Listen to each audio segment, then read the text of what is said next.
तो दोस्तों last video में हमने बात की थी कुछ फंक्शंस की जो कि डेक्स से रिलेटेड है, लेकिन आज फिर से हम बात करने वाले हैं डेक्स के आगे के क्वेश्चंस की। तो चलिए देखते हैं आज जो कॉन्सेप्ट है डेक्स का वो है रिलेटेड फंक्शन।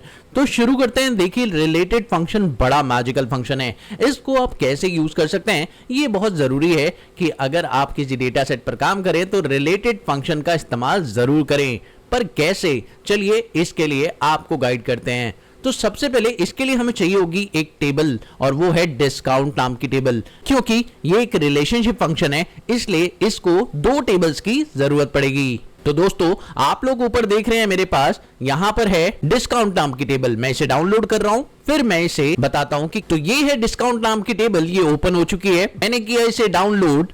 तो दोस्तों जैसे ही वो टेबल डाउनलोड हो जाती है उसके बाद उस टेबल को बस आपको ओपन करना है, आपको उसे डायरेक्टली इंपोर्ट नहीं करना। मैं आपको दूसरा टेक्निक बताने वाला हूं। तो दोस्तों ये देखिए ये है वो टेबल जो एक्चुअली में मेरे पास अवेलेबल है। अब मुझे करना है इसे क्रिएट अपने पावर बीआई के अंदर। जी हां, पावर बीआई में आप लोगों की टेबल क्रिएट भी हो सकती है।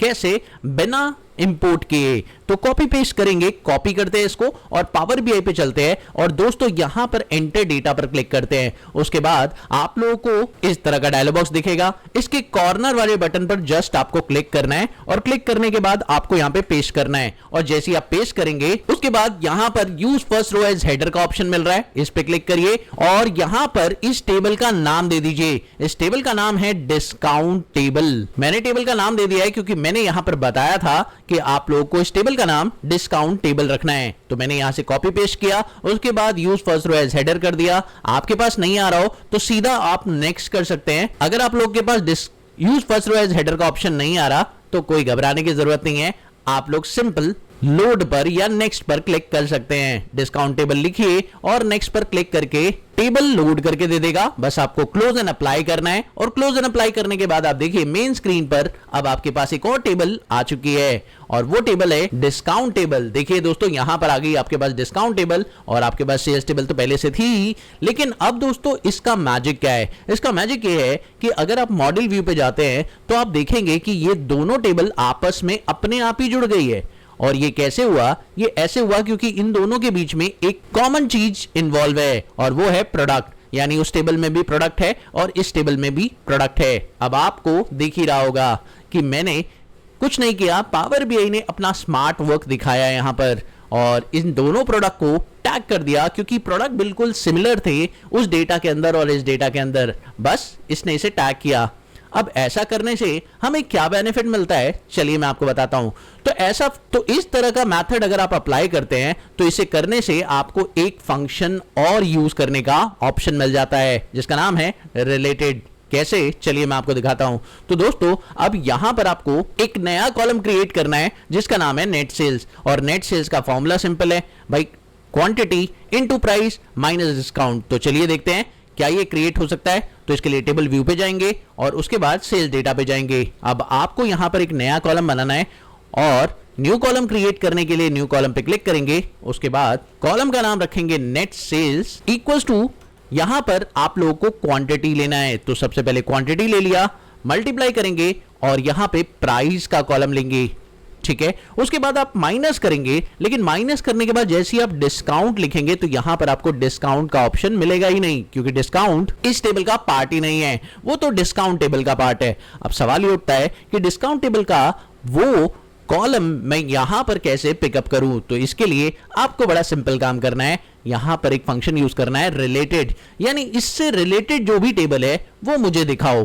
तो जैसे ही आप रिलेटेड फंक्शन लेंगे इस टेबल से जुड़ी हुई जो भी टेबल होगी वो आपको यहां पे मिल जाएगी और यहां पे डिस्काउंट टेबल दिखाई दे रही है। अब इस पे क्लिक करना है और ये लीजिए दोस्तों काम हो चुका है। Now hit enter and you will see that the net sales well reflected. और आप लोग देखिए बड़े कमाल तरीके से ये काम हो गया। यानी आप सोच सकते हैं कि नेट सेल्स कितना अमेजिंग ऑप्शन है। वैसे तो नेट सेल अमेजिंग ऑप्शन नहीं है, डिस्काउंट में जो रिलेटेड आपने यूज किया ये कमाल का ऑप्शन है। दोस्तों एक चीज मैं आपको और दिखाना चाहूंगा कि अगर मान लीजिए ऑटोमेटिक नहीं हो रहा, मान लीजिए इस कनेक्शन को मैं डिलीट करता हूं तो देखिए क्या असर पड़ेगा आपके आंसर पर। अगर ये कनेक्शन डिलीट हो जाए तो दोस्तों आपका आंसर भी एरर क्रिएट कर देगा क्योंकि रिलेटेड फंक्शन तब तक काम करता है जब तक कनेक्शन बना हुआ होता है, और अगर आपके डेटा में कनेक्शंस नहीं हो रहे सिर्फ एक रीजन की वजह से, हो सकता है कि इसमें आपका नाम टेबल का प्रोडक्ट्स लिखा हो और इस टेबल में नाम लिखा हो प्रोडक्ट, तो इस वजह से ये खुद से मैच नहीं करेगा, और अगर ऐसा होता है तो आपको मैन्युअली इसे मैच करना है इस तरीके से। तो मैन्युअली मैच कर दिया, उसके बाद सेव कर दीजिए, दैट्स इट। समझ गए आप? तो तरीका ये भी है कि अगर आपको मैन्युअली मैच करना है मैन्युअली भी कर सकते हैं, अगर ऑटोमेटिक डिटेक्ट नहीं होता तो ठीक है, बट डेटा बिल्कुल सेम होना चाहिए दोनों टेबल के अंदर, दैट्स इट। तो दोस्तों अगला रूल जरा ध्यान से समझते हैं। यहां पर एक और फंक्शन आता है जिसका नाम है कॉन्कैटिनेट। अब कॉन्कैटिनेट है तो यहां पर आपको फुल नेम का कॉलम निकालना होगा और यहां पर फर्स्ट नेम और लास्ट नेम को ज्वाइन करना है, सिंपल सी बात है, और कॉन्कैटिनेट यही काम करता है। चलिए देखते हैं कैसे। तो इसके लिए टेबल व्यू पे चलते हैं और आपको एक नया कॉलम ऐड करना है, फुल नेम यानी फर्स्ट नेम और लास्ट नेम को ऐड करना है। तो चलिए एक बार फटाफट से चेक करते हैं। तो यहां पर न्यू कॉलम पे क्लिक करेंगे और यहां पर इन दोनों को ज्वाइन करने के लिए आप लोग इस्तेमाल करेंगे सिंपल एंड का। अब आप सोच रहे हैं यहां कॉन्कैटिनेट फंक्शन क्यों यूज नहीं हो रहा, चलिए मैं आपको बताता हूं। तो यहां पर आप फुल नेम निकालिए और अगर आप यहां पर सोच रहे हैं कि आप कॉन्कैटिनेट फंक्शन यूज कर लेंगे तो आप नहीं कर सकते, क्योंकि दोस्तों कॉन्कैटिनेट फंक्शन सिर्फ आपको टेक्स्ट 1 टेक्स्ट 2 दो ही टेक्स्ट देता है। ओके चलिए एक काम करते हैं, यहां पर टेक्स्ट ज्वाइन नाम का कोई फंक्शन है क्या? नहीं है दोस्तों, यहां पर टेक्स्ट ज्वाइन नाम का फंक्शन है ही नहीं। तो अब क्या कर सकते हैं भाई, ऐसी स्थिति में ऐसे हालात में आपको कोई भी फंक्शन नहीं मिल रहा, ना कॉन्कैटिनेट मिल रहा है ना टेक्स्ट ज्वाइन मिल रहा है, तो अब आप क्या करें भाई? ऐसी सिचुएशन में तो एक ही काम आता है कि आप इसे मैन्युअली ही ऐड करें, यानी फर्स्ट नेम ले लें और उसके बाद एंड का साइन बनाएं और इन्वर्टेड कॉमा में स्पेस डाल दें, फिर एंड का साइन बनाएं और फिर लास्ट नेम यहां पे ले लें और उसके बाद एंटर प्रेस करते हैं और ये लीजिए दोस्तों आपका first name last name combine हो गया और आपको रिजल्ट मिल गया है फुल नेम का। तो दोस्तों ये तरीका आप लोग यूज कर सकते हैं। चलिए दोस्तों बात करते हैं डेट फंक्शन के टॉपिक की। बड़ा सिंपल फंक्शन है, ज्यादा मेहनत करने की जरूरत नहीं है। आपको नए कॉलम्स का निर्माण करना है, यहां पर ईयर का, मंथ का और मंथ नेम का, ठीक है। तो चलिए देखते हैं ये कैसे होगा। तो इसके लिए आप लोग सिंपल यहां पे जाएंगे भाई न्यू कॉलम पे, और क्योंकि आपको ईयर नाम का कॉलम क्रिएट करना है तो इस कॉलम का नाम रहेगा ईयर और इज इक्वल्स टू आप ईयर नाम का फंक्शन लगाएंगे और उसके लिए आप अपनी डेट वाले कॉलम को सिलेक्ट करेंगे जो कि आपका ऑर्डर डेट है। तो आपने सिलेक्ट किया, ब्रैकेट क्लोज किया एंड नाउ हिट एंटर और अब आप देखें आपका ईयर कॉलम यहां पर एक्सट्रैक्ट हो चुका है। चलिए इसी तरह से बात करते हैं, एक और न्यू कॉलम क्रिएट करेंगे और यहां पर आपको मंथ नाम का कॉलम क्रिएट करना है। बड़ा सिंपल है, मंथ इज इक्वल्स टू आप लोग यहां पे मंथ नाम का फंक्शन लगाएंगे और उसके बाद अपना ऑर्डर डेट सिलेक्ट कर लेंगे। नाउ ब्रैकेट एंटर और आप देखें आपका मंथ वाला कॉलम भी दिखाई दे रहा है, कोई दिक्कत नहीं। चलिए दोस्तों अब यहां पर आता है मंथ का नेम अगर आपको चाहिए तो ये कैसे होगा, तो चलिए देख लेते हैं। मंथ नेम निकालने के लिए बड़ा सिंपल काम करना है आप लोग को, यहां पे न्यू कॉलम क्रिएट करेंगे और यहां पे मंथ नेम निकालना है तो मंथ नेम लिख दीजिए। उसके अलावा यहां पे फॉर्मेट नाम का फंक्शन लिखिए और फॉर्मेट नाम के फंक्शन में सबसे पहले वैल्यू पूछी जाती है, तो वैल्यू के अंदर आप ऑर्डर डेट दे दीजिए, कॉमा लगाएंगे और फॉर्मेट कैसे चाहिए वो आप बता दीजिए। तो भाई यहां पर फॉर्मेट चाहिए MMMM, फॉर्मेट चाहिए MMMM और जैसे ही आप मंथ का फॉर्मेट आप उसको देंगे, एंटर प्रेस करते ही आपको मंथ निकाल के दे देगा, ठीक है। तो बड़ा सिंपल है, यहां पर आपने M लगा दिया। अगर आप 3 M लगाते हैं तो क्या फर्क पड़ता है जरा मैं आपको दिखाना चाहूंगा। दोस्तों देखिए 3 M लगाने से क्या फर्क पड़ता है, रिजल्ट कुछ इस तरह का आता है। अगर आप 2 M लगाएंगे तो सिर्फ डेट आ जाएगी, उस डेट पर किस डेट पर आपने ऑर्डर दिया है, दैट्स इट।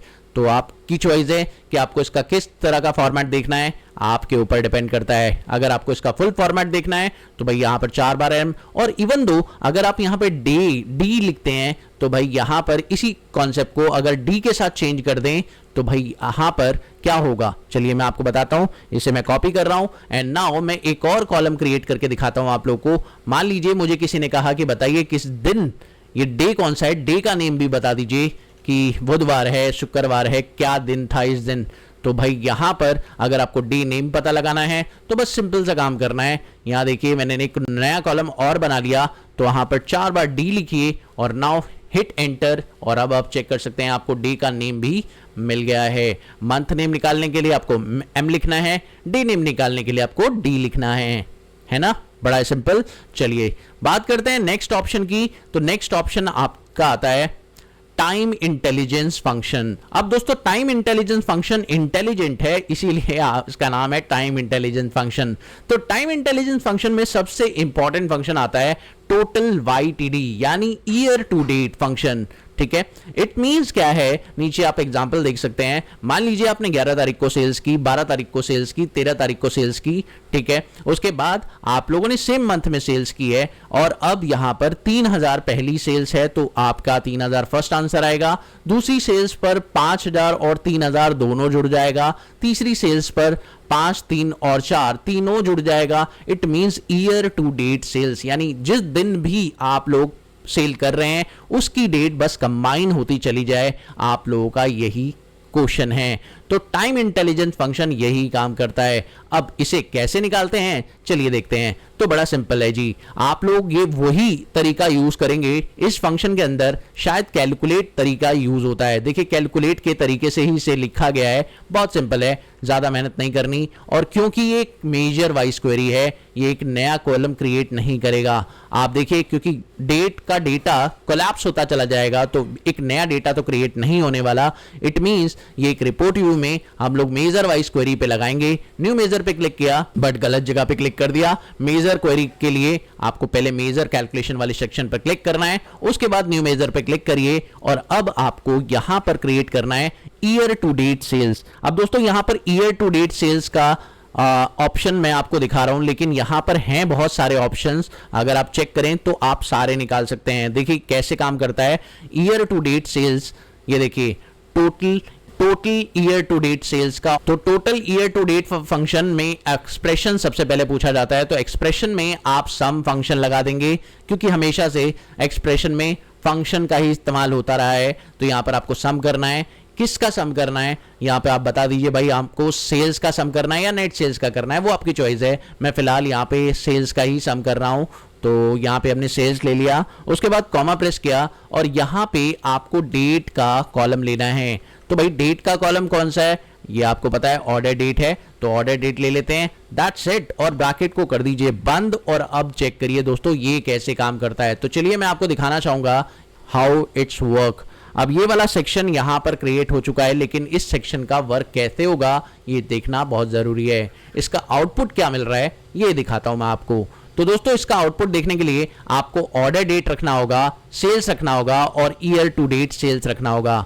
अब दोस्तों एक बहुत ही इंपॉर्टेंट चीज, अगर आप ऑर्डर को यहां पर रखते हैं, फॉर एग्जांपल आप लोग का सेल्स डेटा के अंदर, देखिए सेल्स डेटा के अंदर आपको ऑर्डर डेट दिखाई दे रहा है। अब जैसे ही आप ऑर्डर डेट को रखते हैं तो यहां पर डेट नहीं आ रही है, यहां पर ईयर अलग, क्वार्टर अलग, मंथ अलग, डे अलग आ रहा है।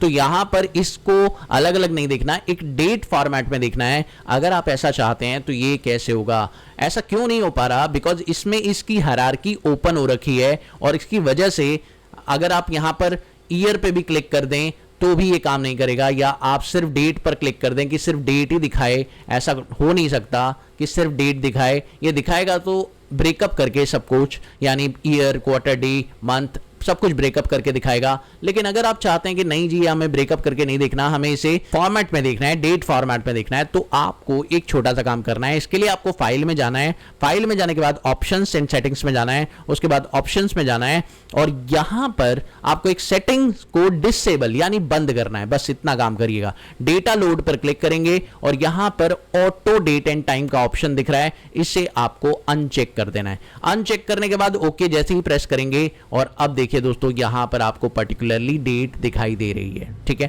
तो यही मैं बोलने की कोशिश कर रहा था कि डेट का फॉर्मेट ये नहीं दिखा रहा है, तो भाई आपको डेट कैसे देखने को मिलेगी। तो डेट अब दिखा रहा है, कोई प्रॉब्लम नहीं है। अब आप इसके अंदर दूसरा डेटा रखें अपना सेल्स का, तो भैया डेट रख ली, डेट के साथ साथ आप अपनी सेल्स भी रखिए। तो ये लीजिए हमने सेल्स को रख लिया। तो डेट और सेल्स आ गई। अब जो हमने निकाला था ईयर टू डेट सेल्स, ये हमने निकाल लिया, ये हमने रख लिया। और अब आप चेक करिए दोस्तों क्या रिजल्ट आ रहा है। ये देखिए 80,000, फिर उसके बाद ये वाली डेट जुड़ गई, फिर ये वाली डेट जुड़ गई। इसका सिंपल सा मतलब ये है कि भैया पहली सेल्स और दूसरी सेल्स कंबाइन हो गई, फिर उसके बाद तीसरी सेल्स कंबाइन हो गई, फिर चौथी कंबाइन हो गई। आप देखें लास्ट तक अगर आप चेक करें तो सारी सेल्स कंबाइन हो रही है। पर यहां पर एक और चीज का ध्यान आपको रखना है कि ये ईयर वाइज सेल्स है। समझ रहे मेरी बात? ईयर वाइज सेल्स है तो ये कंबाइन करता है year to date, month to date नहीं है। तो आप ये मत समझिएगा कि यहां पर लास्ट में रिजल्ट ये क्यों आ रहा है ना। तो प्रॉपरली मैं आपको बोलना चाहूंगा कि ईयर टू डेट सेल्स है। तो 25 का इसने अलग किया है, 24 का इसने अलग किया है। आप देख सकते हैं 25 की सेल्स यहां से शुरू हो रही है, तो भाई 25 की सेल्स को सबसे पहले इसने ऐसे दिखाया, फिर इसमें 4000 जोड़ दिया, फिर इसने 25 की सेल्स में ये 13,500 जोड़ दिया, फिर ये जोड़ दिया, फिर ये जोड़ दिया, फिर ये जोड़ दिया। ऐसे चलता रहेगा जब तक 25 की सेल्स चलेगी, तब तक ये सारी सेल्स को कंबाइन करता चला जाएगा। और जैसे ही 26 की सेल्स आ जाएगी तो वो उसे एक नई सेल्स कंसिडर कर लेगा। समझ गए? तो यहां देखिए आप 26 की सेल्स देखिए, यहां पर आपको फर्स्ट सेल सेम दिख रही है, फिर उसके बाद इसके अंदर ये वाला अमाउंट ऐड होकर ये वाला अमाउंट दिख रहा है। इट मींस ये ईयर टू डेट सेल्स है। अब आप यहां पर ईयर टू डेट सेल्स लगाएं या क्या चाहिए वो आपकी चॉइस है, आप अपने हिसाब से ले सकते हैं। फिलहाल मैंने यहां पर इस तरह का काम करके आपको दिखा दिया, ठीक है। आई थिंक अब आपको पता चल गया होगा कि ये कैसे काम करता है। अभी डेक्स क्वेरी खत्म नहीं हुई है, तो पेशेंस रखिए। मिलते हैं इस वीडियो के बाद अगली वीडियो में, और अब इसको यहीं एंड करते हैं। अगर वीडियो पसंद आई तो प्लीज वीडियो को लाइक करिएगा, चैनल पर नए हो तो सब्सक्राइब करिएगा। मिलते हैं अगली वीडियो में, बाय बाय।